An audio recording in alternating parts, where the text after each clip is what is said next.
Can you tell I'm excited? We are back in the kitchen with Chef Rich from Nob Hill Bar and Grill, and he has got the Kobe meatloaf well underway. So explain a little bit about what you're doing with this meatloaf. Well, I've already sweat the onions and garlic and put the herbs together and smooshed it down inside the pan. It's all on the recipe. I believe that you can get it online. Oh boy. Okay. And what I have here is all my fresh herbs. Are you sweating? A little bit. Aw. I have smoked mozzarella and all my fresh herbs in here. It smells so good. I love mozzarella. And what we're going to do is we're going to spread it on the meatloaf here. Okay.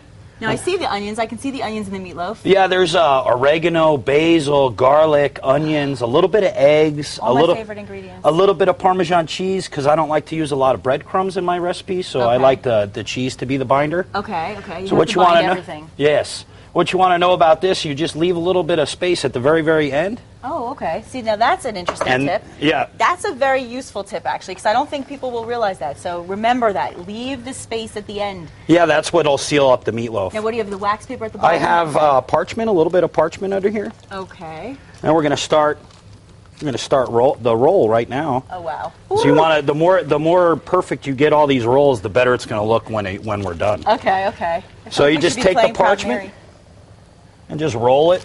Just keep making sure that the meatloaf's tight. See, that looks really skillful. Oh no, it's very easy. It's just like if you were to make like a cake. Okay, yes. And you're going to do a pinwheel cake. Okay. I mean, just treat the meatloaf just like it was. Just roll. push, and then you're going to turn this side up. Okay. And pinch these two together. Okay. And this is going to be the size of half that recipe. That recipe was designed for 8 to 10 people, being that the holidays are coming up. I figured the more the merrier. You can always cut the recipe in half and do what you need to do. I think you and I can both agree that more food is always better than less. So what we're going to do now that we're going to get rid of the parchment, we're going to turn it long ways in the pan. Okay. Now, when you put all this together, so you just did regular chopped meat? Oh, this is Kobe. This is the Kobe. This is actually Kobe, and for those who don't know... That's what I want to talk about, because, you know, we talk about Kobe. You go to a restaurant, you hear Kobe beef, and you say, oh, that's probably the better one, because that's what people say. But explain why, explain what, because I want people to understand. Well, Kobe meat originated in Kobe, Japan, and it is a breed of cattle that they breed in Japan, and actually the cow is fed beer all day. Oh, and massaged all day. Like crazy. Oh yeah, and massaged all day. So the tenderness, and there's a high fat content in Kobe meat, which fat is flavor for those of you who don't know. You know, when you're buying meat at the store, those who buy all red meat without any fat in it are going to get an unflavorful piece of meat. That's interesting, because I think, you know, we always look for the least amount of fat, but what we don't realize is that gives us the least amount of taste. That's right. So that's good fat is flavor. So now that we got the log all nice and done here, we're going to take bacon. This is just your normally hickory smoked bacon. Okay. And we're going to take it and wrap it around the ends. Oh, wow. Wait, going back to the Kobe beef, I just want to ask you one quick question. Is there an actual American version of the Kobe beef? Actually, this is what we're using now. It's called Wagyu beef, and it says again, like ragu the sauce? Wagyu with a W. Like wag the tail. That's right. That's right. It is all the exact same things, but the purists, chefs like me, other stuck-up people, you know, snobby food people believe that the only kind of real Kobe you can get is from Japan. Okay. Unfortunately, $80 a pound is not what we can exactly afford.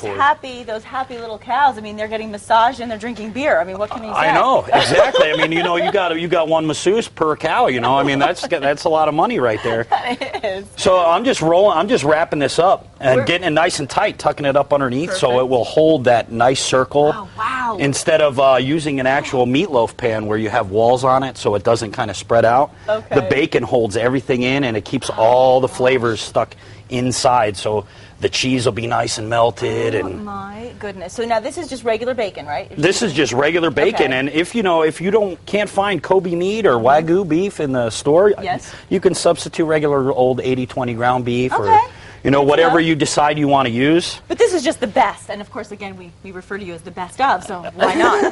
Best of city, best of beef. Well, I appreciate that. That just sounded a little bit too much. But speaking of beef, my goodness, Emil is probably in the back going, we're going to have to think of some remedies for the fat content that you will be indulging in just moments. Oh, cheese and bacon. How could you go wrong? Cheese and bacon. Oh my God. Do you actually have to go to a specialty store to get the Wagyu? I have not seen it in Smith's. Okay. But I know it's available because I know people are that people buy it at the store. I actually order mine. Mine is from Snake River Farms. Oh wow. Okay. Yes, and yeah, it's actually a farm that only deals with Kobe beef or Wagyu beef. That's good to know. This technique, by the way, is really impressing me, I have to say, Rich. I'm very impressed. Very impressed. Not only by the smell, which I wish these people could smell this. I mean, look at this. This is a beauty.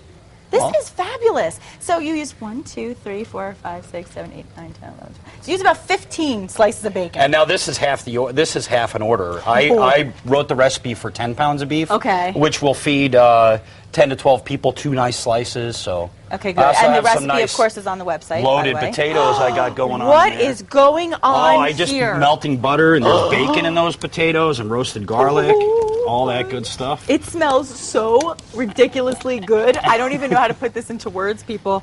Oh my gosh! Oh, can I do the little mashing? Sure. Because I love mashing. I'm going to throw this in the oven. This is going to go in the oven at 350 for about 35 to 45 minutes. 35 to 45 minutes. Or until the internal temperature is about 155 degrees. Okay, so now, all right, so you want to give it plenty of time. So when you're preparing this meal, of course, you want to give yourself enough time. But you can see the potatoes, you started when we were at the top of the show, boiling that water overboard. So, I mean, these can be done within an hour. What I would do is if you're going to make mashed potatoes with your meal, I would start them when you put that meatloaf in the oven. Okay. But being we're on TV, we got a little bit of a timing issue, so I want to make sure that everything's ready all at the same time. Now, did you leave the skin on these potatoes? I did. That's the best part of potatoes as far as I'm concerned. You got skin.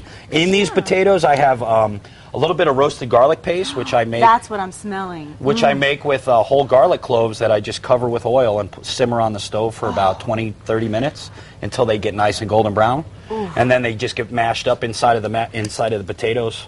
And that's what gives you all your flavor. Oh, wow. And what's going on over here? This looks yummy. Is this a little gravy? Yes, that is a chipotle demi-glace, which is a veal stock reduced with chipotle peppers. Oh, chipotle. Now today, so is it hot? Is it going to be spicy?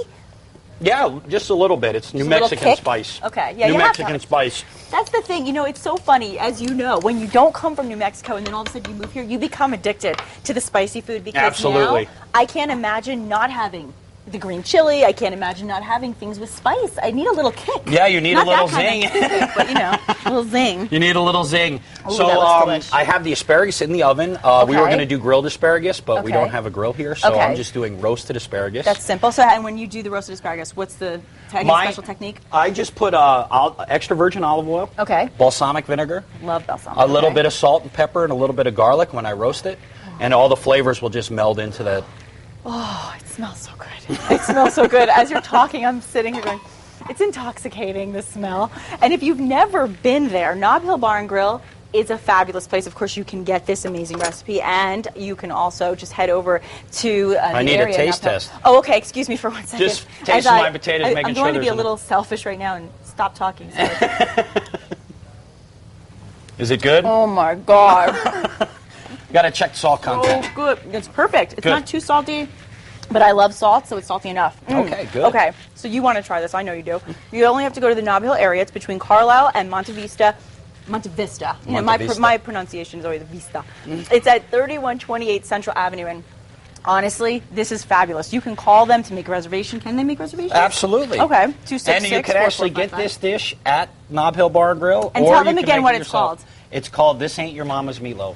See, I like to do it with the head action. This ain't your mama's meatloaf. Yeah, I like that. And you can email them at info@upscalejoint.com. I love that, by the way. Upscale joint.